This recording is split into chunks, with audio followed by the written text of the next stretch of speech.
Salam jumpa Bapak Ibu trader sekalian. Hari ini kita ada di tanggal 26 Agustus 2020. Hari ini IHSG kembali ditutup dengan candle kecil. Setelah kemarin kita melihat IHSG rally dengan candle yang sangat besar, hari ini dikhawatirkan ya teman-teman boleh periksa deh laporan-laporan yang tadi pagi atau sejak dari kemarin tuh laporannya banyak yang memperkirakan IHSG akan mengalami koreksi. Yang jelas-jelas kemarin kita katakan ya kita udah berjaga-jaga, kita bersiap untuk menghadapi resiko terjadinya koreksi pada IHSG, tapi nggak serta-merta kita langsung jualan gitu, enggak ya, kita nggak boleh langsung gegabah untuk mengambil keputusan.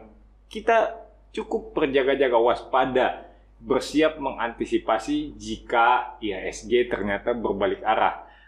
Tapi kalau IHSG-nya masih hijau, masih kecil-kecil, ya sudah, biarkan saja, biarin aja dia jalan naik.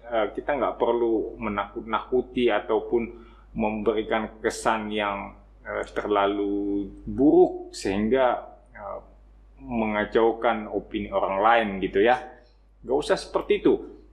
Yang penting kita tahu bahwa ini IHSG udah mencapai kita punya target di 5.330-an. Bahkan sekarang IHSG-nya udah ada di 5.340 ya.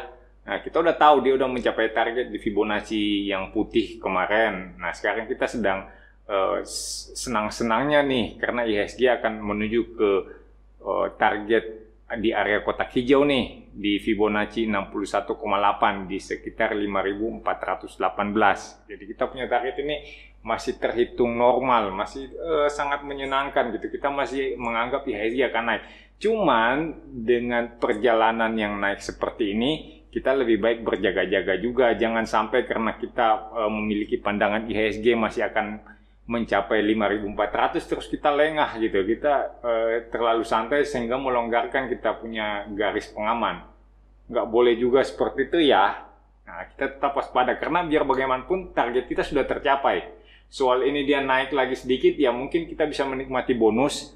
Artinya kalau di awal-awal bulan Mei atau bulan Juni ya di sekitar enggak di awal bulan Mei, mungkin di awal seginilah, di sekitar bulan Juni, di akhir Juni itu saya suka mengatakan kalau kita cukup beruntung, kita akan melihat IHSG mencapai ke area kotak hijau. Itu bahasanya dulu waktu di sekitar bulan Juni lah, bulan Juni, awal-awal Juli. Ya kalau kita cukup beruntung kita akan lihat IHSG sampai ke area kotak hijau. Dan sekarang memang kayaknya kita cukup beruntung nih, karena IHSG bakalan mencapai di area kotak hijau. Ya, tapi kan kita tetap mesti waspada, jangan sampai yang udah floating profit tiba-tiba berbalik jadi floating loss.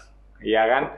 Untuk saat ini kita boleh lebih tenang karena kita melihat IHSG naik makin bagus ya. Naiknya hari ini 0,03% ya, tipis, kita bisa katakan doji. Tetap berjaga-jaga, kemungkinan terburuk besok itu hari Kamis, Jumat juga ada kemungkinan merah lah, biasa kalau Jumat itu. Kemungkinannya dia akan muncul candle merah, tapi nggak apa-apa, santai aja.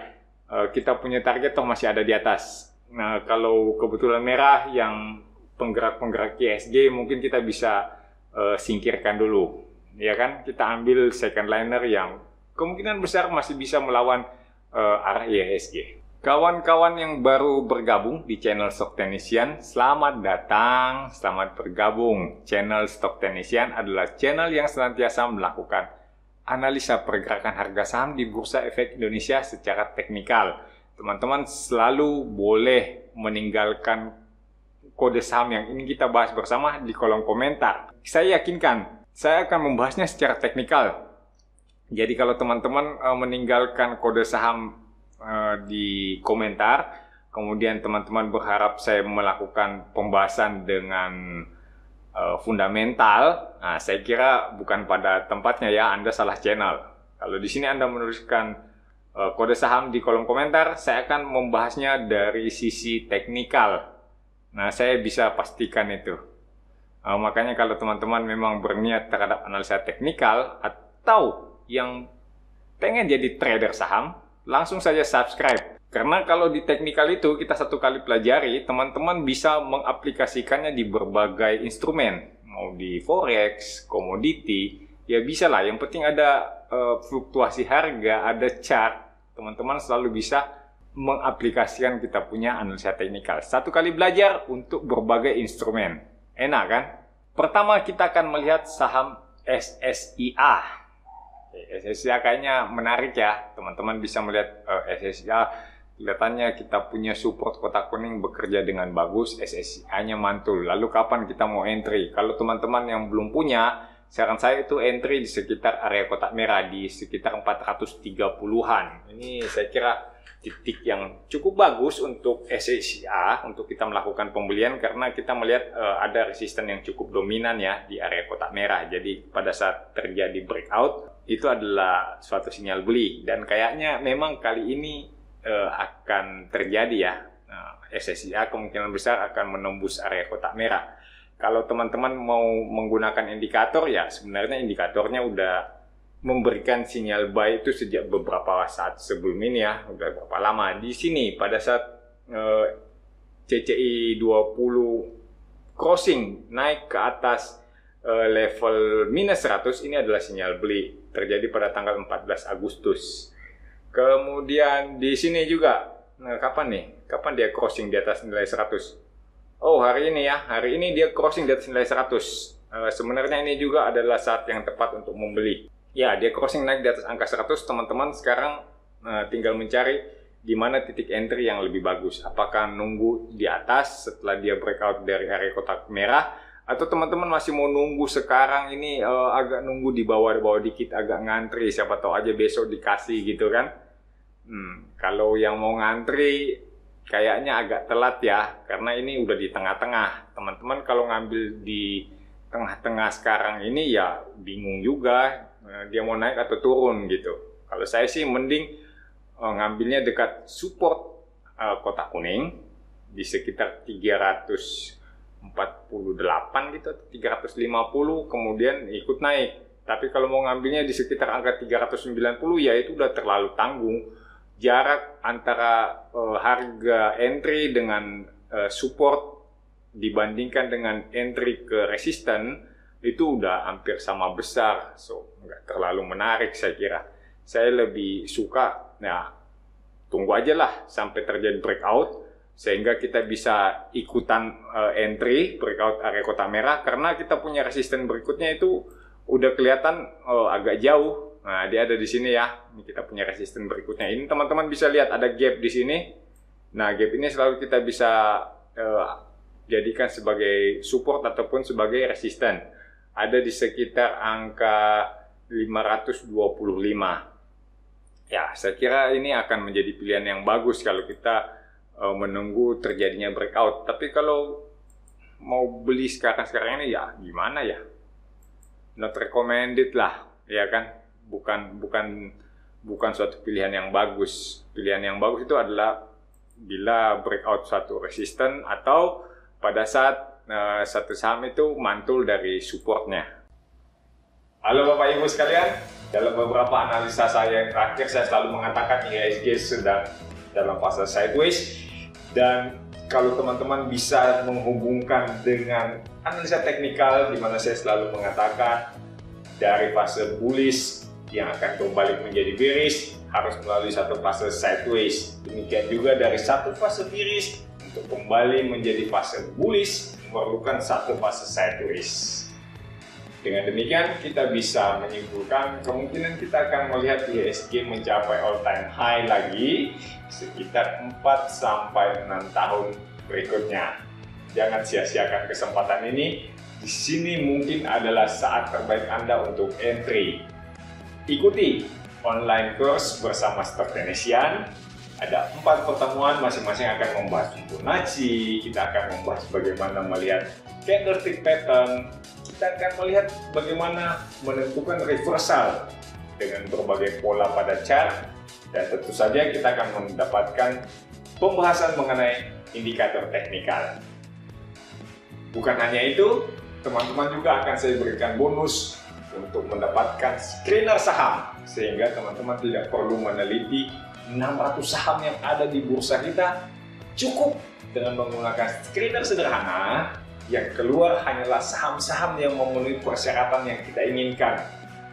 Dari screener itu kita bisa mendapatkan saham-saham dengan potensi naik yang sangat-sangat besar. 4 pertemuan masing-masing 2 jam ditambah dengan 1 screener, saya kira udah cukup untuk teman-teman bisa survive di pasar saham. Belum juga, saya akan tambahkan lagi 1 pertemuan 2 jam untuk membahas cara menggunakan screener sehingga teman-teman tidak perlu bingung, tidak perlu ragu menggunakan screener dan mengaplikasikan pengetahuan yang sudah kita pelajari bersama. Dengan demikian, saya sangat mengharapkan hasil dari workshop kali ini adalah para trader yang tangguh, orang-orang yang siap memasuki pasar saham dengan kepercayaan diri yang cukup tinggi. Langsung saja hubungi nomor yang ada di bawah ini, teman-teman akan mendapatkan informasi bagaimana cara mendaftar, bagaimana cara memperoleh seat yang sangat-sangat terbatas. Sampai jumpa dalam workshop Stock Technician. Sekarang kita lanjut dengan saham Wood. Wood ini terakhir kali saya analisa di sekitar akhir Juni. Di sekitar sinilah, seingat saya itu di sekitar sini. Nah teman-teman tolong memeriksa, tolong diperiksakan. Waktu itu kayaknya saya katakan supportnya sih di area kotak kuning, dan ini adalah testing ya, kita selalu mengatakan ini sebagai testing terhadap support. Apakah dia masih akan lanjut naik? Kalau kita lihat sih sepertinya ya, sepertinya ini masih akan lanjut naik, cuman udah kekuatannya nggak terlalu bagus. Kalau teman-teman bisa melihat kita punya posisi Wood, ini kayaknya ada double bottom ya. Tinggal kita cek aja apakah double bottomnya ini udah tercapai target atau belum. Misalnya dari sini, ini dari area support ya, area bottomnya kita tarik sampai ke neckline di sini. Ini neckline-nya ya. Nah seperti ini kita punya neckline. Kemudian kita copy naik. Dari sini kita copy naik seperti ini, bentuk kopinya kita tinggal letakkan di atas neckline, berarti targetnya ini ada di area kotak kuning ya, dan kayaknya sudah tercapai. Ini kita lihat 70 poin, di sini juga 70 poin, oke lah, targetnya memang ada di area kotak kuning, dan ini adalah pencapaian target dari double bottom. Berarti udah selesai ya, dia punya double bottom di sini. Nggak perlu kita perdebatkan lagi. Yang sekarang kita lihat adalah kemungkinan bergerak naiknya itu mau sampai kemana. Kok nggak nyampe-nyampe ke kita punya area kotak merah gitu ya. Kenapa nggak bisa nyampe ya? Itu kan pasti penasaran. Kalau kita lihat, teman-teman bisa melihat dalam perjalanan naik kan ini Wood sopan banget ya. Jadi dia bergerak tenang, teratur. Ya saya kira ini cukup bagus untuk teman-teman ikuti meskipun agak lambat. Tapi ini lebih terarah gitu, lebih gampang mengikuti pergerakannya. Tinggal teman-teman jaga aja support di area kotak kuning di sekitar 374 atau mungkin 380 gitu kan. Nah dijaga aja supportnya, atau teman-teman menunggu sampai terjadi breakout resisten di sekitar 430-an. Break dari 430 udah ikut aja. Dia akan naik terus sampai ke resisten di sekitar 500, 510 gitu. Ya oke lah saya kira kan. Kalau dia masih terus naik, saya kira itu lebih bagus. Karena dari bawah sini, ini adalah suatu pertanda reversal ya. Ini adalah reversal pattern. Jadi kalau dia sementara down di bawah sini, kemudian dia udah ada reversal pattern, ini kita udah bisa katakan ini sementara up. Nah semoga aja up-nya ini panjang, uptrend-nya ini panjang sehingga kita bisa lebih santai mengikuti dan dapat cuan yang lebih nikmat.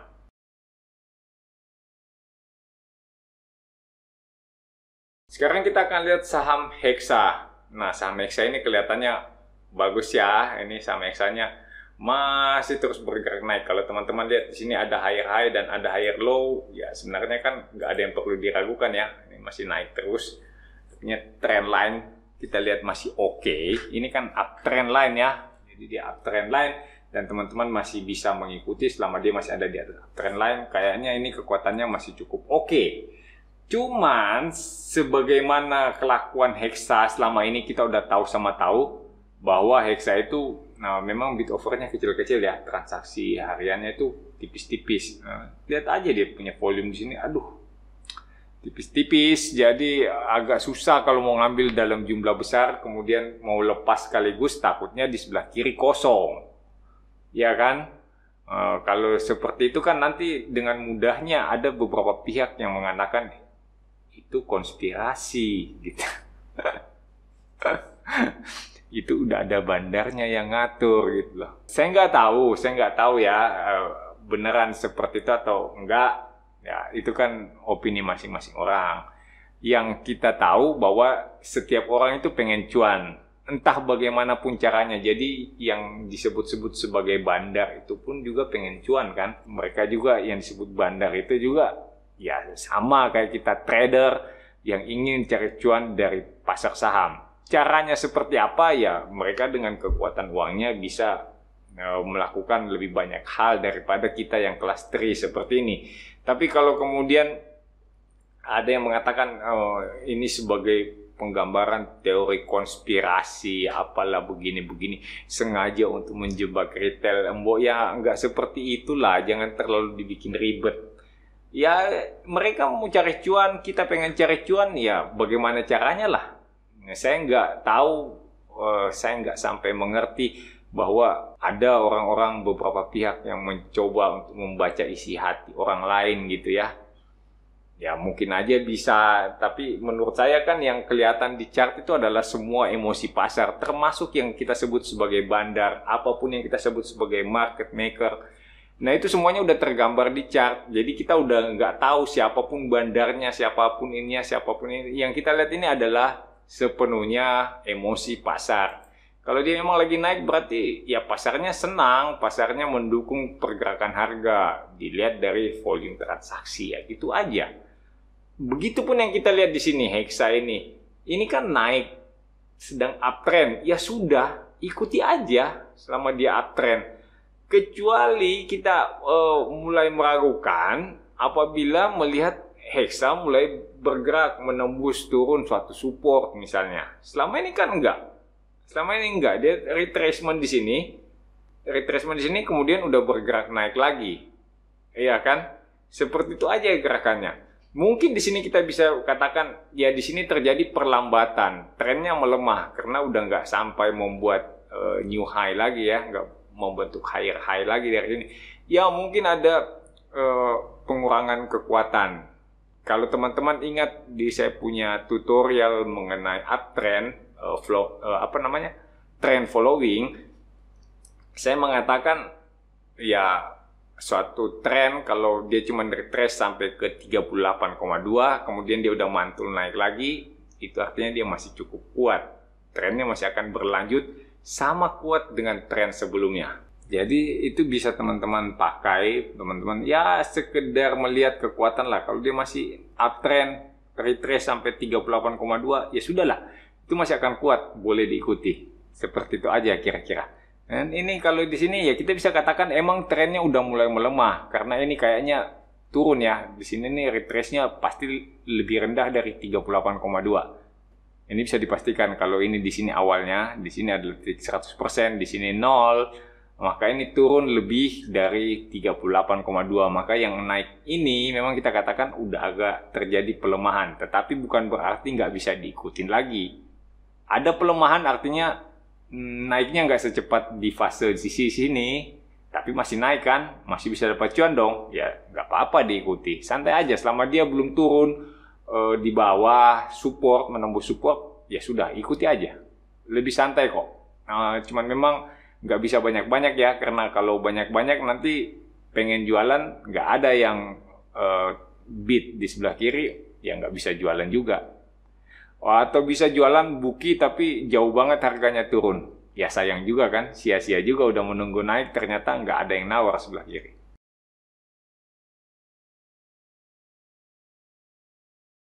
Kita lanjut dengan Breeze.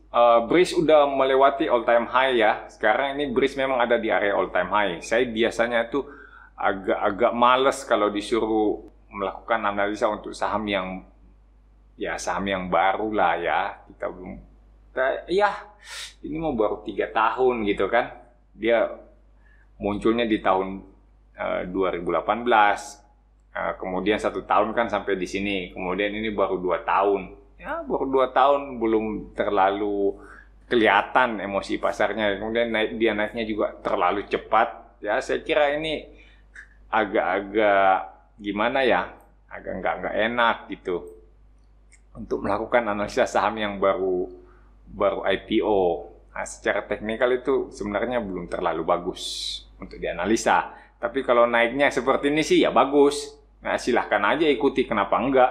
Toh dia udah naik sejauh ini, setinggi ini, udah sampai di all time high, ya udah hajar aja kanan terus. Sama kayak kemarin kita lihat di apa ya, BTPS ya atau apa namanya ya, yang baru IPO juga kemudian udah naik tinggi terus, udah uptrend terus, ya sudah diikutin aja.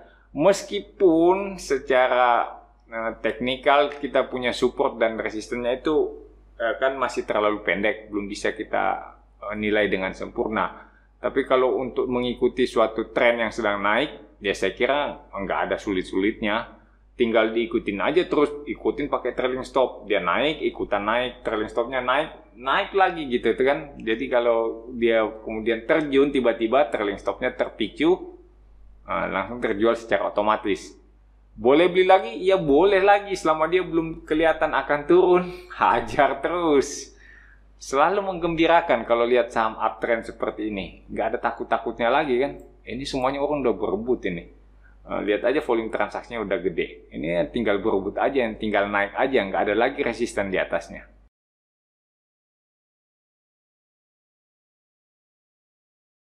Kita lanjut dengan PTBA. PTBA itu saya ingat, barusan saya bahas. Saya nggak tahu di sebelah mana ya. Tapi ini barusan. Silakan teman-teman coba di search lagi di mana saya bahas PTBA. Kayaknya saya waktu itu belum lama, karena belum lama berarti dia masih ada di sekitar inilah. Setelah terjadi support testing di area kotak ungu, ya baru saya bahas. Belum lama kok itu, masih di sekitar sini. Nggak terlalu jauh. Jadi teman-teman bisa melihat bagaimana pergerakan PTBA. Kalau saya nggak salah ingat sih, saya akan katakan kalau teman-teman yang mau beli PTBA, mending tunggu deh kalau terjadi penembusan resisten yang cukup valid ya. Sejauh ini kita masih melihat kan volume transaksinya masih rata-rata, ya sudahlah, ini masih rata-rata juga, masih sideways, masih belum bagus untuk kita ikuti. Ya kalau teman-teman memaksakan diri mau masuk, ya silahkan aja. Cuman kan kalau kemudian terjebak di PTBA dalam pergerakan sideways yang cukup lama, ya gimana? Kalau tiba-tiba dia terbang sih, ya alhamdulillah banget. Ya kan, kebetulan udah punya. Tapi kalau nggak terbang-terbang, dia masih tetap sideways seperti ini gimana? Apakah sudah dihitung resikonya seperti itu? Atau nggak usah dia sideways deh, tiba-tiba dia bergerak pelan tapi turun untuk support testing lagi di area kotak ungu. Gimana? Apakah itu sudah diperhitungkan? Mau masuk di saham PTBA seperti ini sih bagus aja. Kita lihat ya, dia punya indikator semuanya udah oke. Di sini kan kita punya CCI juga udah naik di atas angka 100, udah oke. Kalau IHSG sedang bagus, ya tentu saja dia termasuk ikutan bagus, ya kan? Karena dia ya saham-saham seperti ini sih gimana ya? Bisa kita katakan ikutan searah dengan IHSG. Jadi kalau tiba-tiba dia terbang, kemudian kita udah punya, ya alhamdulillah. Iya toh? Tapi kalau kita udah pegang terus, entah terbangnya kapan, entah muncul candle hijau gedenya itu kapan, kita nggak pernah tahu kan? Kita hanya bisa menunggu, ya sudah. Lebih bagus kalau dia breakout resisten di kotak merah, di sekitar angka 2230-an ya. 2230 ini. Nah itu breakout resisten baru kita ikutin, itu lebih nyaman gitu karena dia udah keluar dari fase sideways.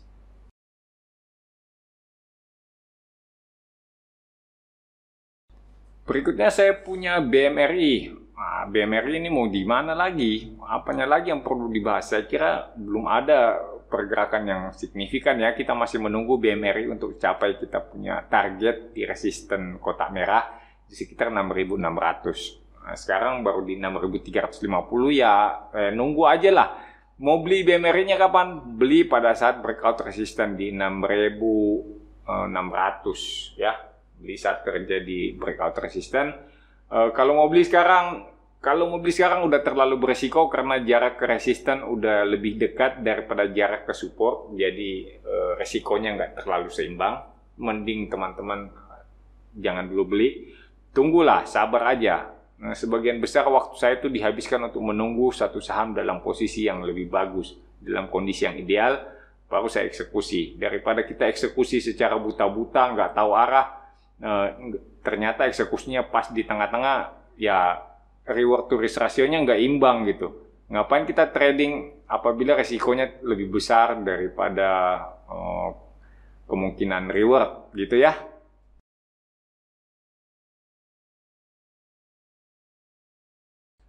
Next, saya punya ASRI. Posisi ASRI saat ini masih di bawah ya. Saya belum akan mengatakan beli ya, karena dia masih ada di bawah saya punya area kotak hijau. Belum akan saya katakan beli. Udahlah, pegang aja lah dulu, kita punya duit. Jangan dulu memaksakan diri masuk di saham-saham seperti ini. Ini kan masih ada lower high dan masih ada lower low. Belum bagus untuk kita beli. Nanti aja kalau udah ada higher high, ada higher low, ya saya kira itu lebih bagus. Sekarang ini yang teman-teman perlu perhatikan, saya kira adalah area kotak hijau. Nah, area kotak hijau ini sekarang masih resisten ya, di sekitar angka 137 sampai 140 lah. Kalau dia naik di atas 140, kayaknya udah lebih bagus. Kayaknya udah lebih bagus untuk kita ikuti. Cuman sekarang kita belum jelas apakah ini adalah reversal atau retracement terhadap tren turun, makanya ini agak meragukan. Meskipun di sini kita lihat ada higher high dan ada higher low di sini, ya kan? Tapi di sini belum terkonfirmasi dia, ya masih ada higher low sih di sini ada higher low, cuman higher high-nya belum. Kalau dia ada higher high itu kayaknya lebih bagus, lebih yakin bahwa uptrend-nya udah lebih terbentuk. Saya kira cukup untuk hari ini ya. Semoga bisa membantu teman-teman. Tetap tinggal di rumah. Kalaupun Anda sangat-sangat terpaksa untuk beraktivitas di luar rumah, selalu gunakan masker. Salam cuan untuk kita semua.